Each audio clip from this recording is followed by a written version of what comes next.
The Israel versus Iran conflict has become one of the most watched and feared geopolitical flashpoints in the modern world. But behind the fear, destruction, and chaos, there's money, big money. While regular people worry about safety, peace, or even survival, we give Israel $4 billion a year. That's a lot. Congratulations, by the way. That's pretty good. But we give Israel billions of dollars a year. Billions. It's one of the highest. And we give a lot of countries money. You wouldn't believe if I said we give Afghanistan a lot of money. Do you? Because that was a Biden deal, another Biden deal. Not only did he embarrass us with that, but they give them billions of dollars, Afghanistan. So, but no, we take good care of our friends, and we don't take care of our enemies. We're not taking care of our enemies anymore, but we do take care of our friends. Others are quietly cashing in. So, who's actually getting rich off the Israel-Iran war? Let's start with the most obvious sector, defense contractors. Every single escalation in the region sends defense stocks soaring. Companies like Lockheed Martin, Northrop Grumman, Raytheon, and Israel's Rafael Advanced Defense Systems see major surges in orders. Human rights expert has named 60 companies she says are profiting from Israel's campaign of genocidal violence in Gaza or the expansion of illegal settlements in the West Bank. The report by Special Rapporteur for Palestine, Francesca Albanese, names manufacturers Lockheed Martin and Caterpillar, investment firm BlackRock, and tech giants including Alphabet and Amazon, among others. Meanwhile, hundreds of peace activists rallied in Washington, D.C. this week to protest the annual meeting of Christians United for Israel, one of the largest pro-Israel organizations in the... When Israel's Iron Dome intercepts rockets live on TV, it's not just a military win, it's a marketing goldmine. Countries around the world take notice. Sales spike, stock prices jump. The same goes for American suppliers who provide the components and upgrades that keep those defense systems running. In times of war, these corporations become indispensable to governments that need tools to fight, or at least look prepared to fight. Beyond selling weapons and defense systems, these companies often land massive multi-year contracts for maintenance, training, and support.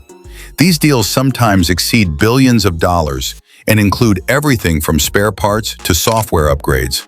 In conflict zones, defense logistics alone become a booming industry, and when budgets increase, CEOs get bonuses and shareholders reap dividends.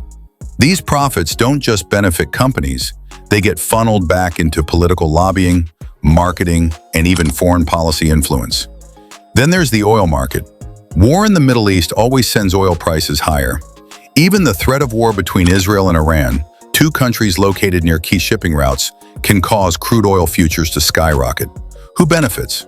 Oil-producing nations like Saudi Arabia and companies like ExxonMobil, Chevron, and BP. The higher the price per barrel, the higher their profit margins. Meanwhile, everyday consumers across the globe are hit with rising fuel costs, higher transportation prices, and inflation, all while shareholders and executives cash in. Energy traders, commodity speculators, and financial institutions with large positions in oil and gas markets are also winners. Many use algorithms to detect geopolitical events and trade accordingly. A drone strike? A missile fired? The price of oil could jump within seconds, and those with positions already placed stand to make millions in minutes. And it's not just big traders. Financial advisors push energy-heavy portfolios to clients during these times, promising returns amid crisis. Private military contractors are another group profiting behind the scenes. These companies often operate in advisory or protective roles in the region. As tensions rise, governments and corporations hire private firms to protect oil infrastructure, embassies, and key personnel. The bigger the threat, the bigger the contract. These firms aren't household names, but they're quietly pulling in billions.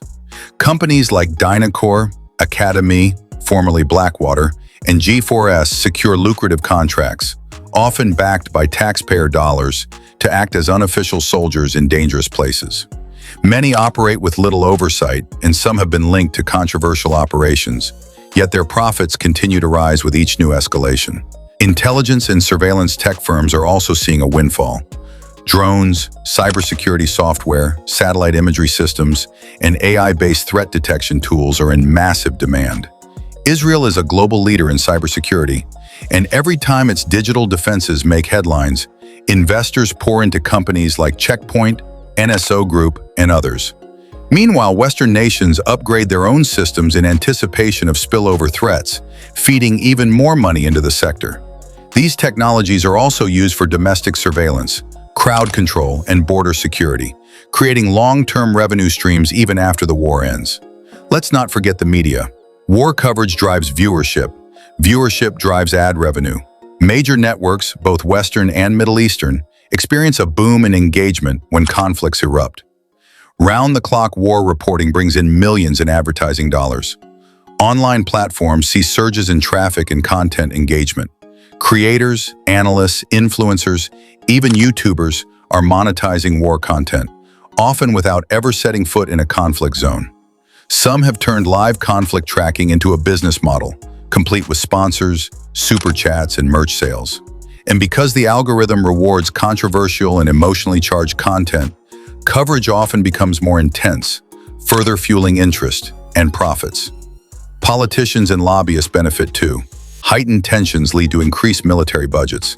More defense spending means more political donations from defense companies. It becomes a cycle. Conflict increases funding. Funding boosts campaigns. Campaigns push harder military policies, and the war machine keeps spinning. In Washington, D.C., think tanks funded by defense firms regularly publish papers urging greater military readiness, subtly pushing policymakers toward escalation. These think tanks hold conferences, brief members of Congress, and influence legislation, sometimes without the public even realizing their financial connections to the war economy. Even investors with no direct connection to the conflict are watching closely. War is volatile. Volatility is profitable. Hedge funds, currency traders, and commodities investors are all looking for ways to capitalize on the chaos. Gold prices go up, defense stocks fluctuate wildly. Short sellers and opportunists thrive in the uncertainty. Some even bet on foreign currencies rising or falling based on how the conflict unfolds. The United States has been sending money to Israel for decades. In fact, Israel has been the largest cumulative recipient of U.S. foreign assistance since World War II. Now, so far, Israel has racked up a total of approximately $142.3 billion in aid. Just to give you the scope of how much this is annually, Israel received $3.2 billion in aid in the fiscal year 2017 alone. In 2016, the United States formally signed a foreign aid agreement with Israel. It's the largest aid package in American history. It requires the United States to send $38 billion in military aid to Israel over a 10-year period, and it prohibits any future president from withdrawing from the agreement until... For Wall Street, war is just another market signal to exploit. In fact, some hedge funds employ geopolitical analysts specifically to forecast and profit off international instability. Then there's the shadow economy, black market arms dealers, smugglers, hackers selling stolen data during periods of crisis, human traffickers taking advantage of refugees. In every conflict, there's a dark underbelly of profiteers who operate outside any regulation. They don't show up in stock tickers or financial reports, but they're making money, lots of it, off instability, fear, and destruction. With borders less secure and governments distracted, illegal operations flourish. Black markets boom with weapons, fake passports, and human cargo. Corruption surges in the shadows of war. Real estate in safer regions also gets a boost.